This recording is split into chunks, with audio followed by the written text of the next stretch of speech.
Guys আমাদেরকে দেখতে পাচ্ছেন না, আমরা হচ্ছে যে একটা ছোট্ট গ্যাং, আর ভাই এই গ্যাং এর লিডার হচ্ছে যে আমি।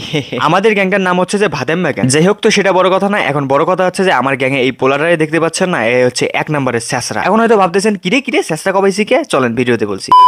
তো সন্ধ্যার দিকে চলে আসি চায়ের দোকানে চা খাওয়ার জন্য, আর ভাই এদেরকে তো অবশ্যই নিয়েছি। আসলে বিষয়টা হচ্ছে যে গুরু যদি শিষ্যদেরকে না নেয় তাহলে গুরু কি আর গুরু থাকলো? যদিও তাদের গুরু তাদেরকে ভাদাম্মা গিরি ছাড়া কামের কাম কিছুই বোঝায় না, তবুও গুরু তো গুরুই হয় নাকি। এই যে দেখেন একটা কামের কাম শেখাচ্ছি, সেটা হচ্ছে যে মানুষ হচ্ছে যে ড্রিঙ্কস করলে সেটা হচ্ছে যে চিয়ার্স করে খায়, আর আমরা চিয়ার্স করে চা খাই। Same same but different.